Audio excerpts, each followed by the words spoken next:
한국교회 예배를 보면 그 종류가 참 다양합니다. 새벽 예배, 수요 예배, 금요 예배, 주일 대예배, 주일 오후 예배, 또 뭐 찬양 예배, 새신자 예배 등등 여러 예배가 있고, 이 예배들은 거기에만 목적이 분명히 있습니다. 또 교단의 성격에 따라서 예배 형식과 진행이 다릅니다. 특히 누토교나 성공회 교회는 가톨릭 미사와 비슷하다고 느껴질 정도입니다. 우리는 예배의 본질을 이야기할 때, 또 교회 개혁에 대해서 이야기할 때 빼먹지 않고 언급하는 것이 있는데 바로 초대교회입니다. 그러나 초대교회는 정말 어떻게 살았는지, 어떤 모습이었는지 말하지는 않습니다.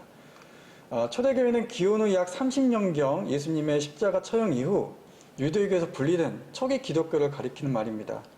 대략 주 30년부터 제1차 니케아 공회가 열린 기원 후 325년 이전까지를 초대교회 시기라고 봅니다. 그렇다면 이 초대교회의 모습은 어땠을까요? 초대교회 예배 모습은 또 어땠을까요? 이런 궁금증에 도움이 될 만한 책이 있습니다. IVP 출판사에서 발간한 1세기 교회 예배 이야기, 바로 그 책입니다. 이 책에 쓴 로버트 뱅크스는 신약학자로 영국 케임브리지에서 박사학위를 취득했고요. 또 미국이나 호주 여러 대학에서 교수로 역임을 했습니다. 이 책은 역사적인 사료와 연구를 종합해서 초대교회 예배 이야기를 소설 형태로 풀어내고 있습니다. 이 책은 푸블리우스라는 로마 시민의 관점에서 당시 1세기 초대교회 공동체의 모습을 그려냈습니다.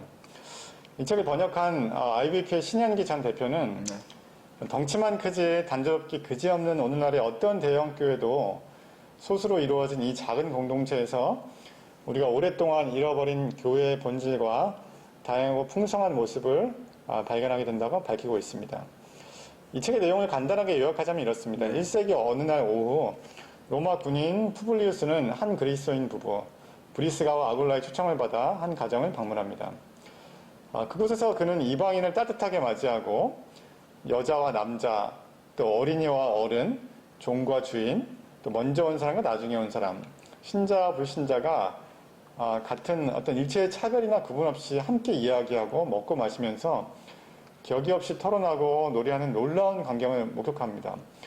그 당시 이 사회 기준으로는 납득이 안 가는 내용이죠. 네, 그렇죠. 중과 조인이 같은 식탁에서 식사하고 이런 부분들이죠.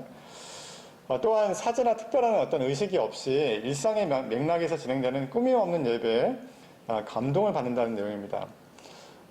초대교회 모임을 참여했던 푸블리우스는 자신이 짐작했던 종교적인 내용이라고는 거의 없었다고 말합니다.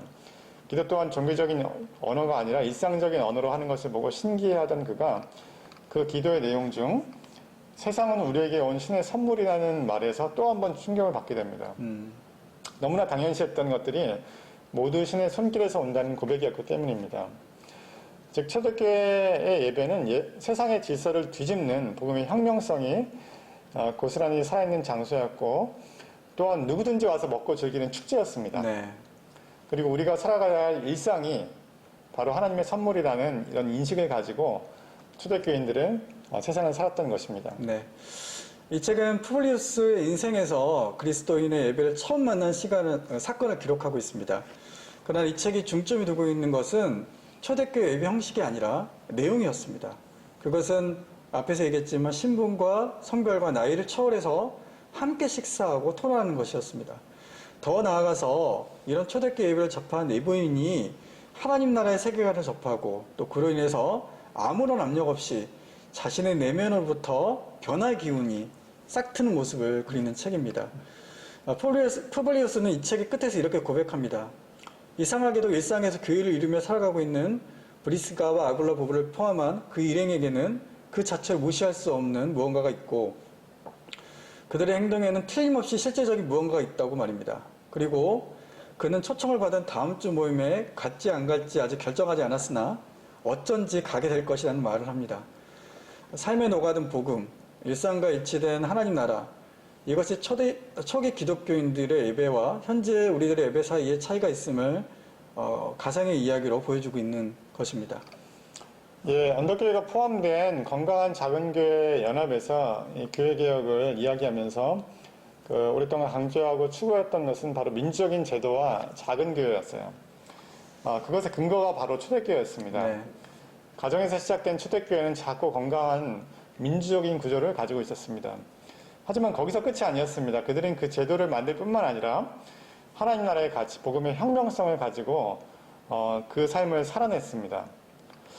오늘 한국교회와 예배가 역동성이 떨어지는 이유를 어떤 예배 시설이나 뭐 음향 시스템 또는 예배의 어떤 형식, 세련되지 못해서가 아니라 초대교회 예배에서 나타난 복음의 그 혁명성이 그 예배에 부족하기 때문입니다. 네.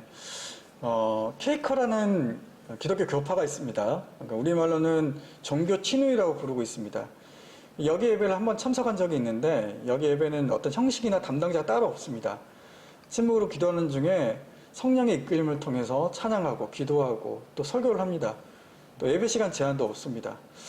한번 이런 예배를 한번 시도해보는 게 어떨까 싶어요. 또 우리가 더 나아가서 기존 교회를 예배드리는 우리들도 한번 이런 상상을 같이 해봤으면 좋겠습니다. 설교자와 청중이 사라진 예배, 그리고 성만찬을 목사를 포함한 교인들이 돌아가면서 집례하고 서로가 서로에게 축도를 건네고 또 서열이 아닌 은사로 직분을 정하고 남녀 교인이 역할 경계가 사라진 사역에 있는 교회를 한번 꿈꿔보면 어떨까 싶습니다. 성소수자와 이웃 종교인들을 차별하지 않고 혐오하지 않는 교회 역시 초대교회 모습의 연장선이 아닐까 생각됩니다.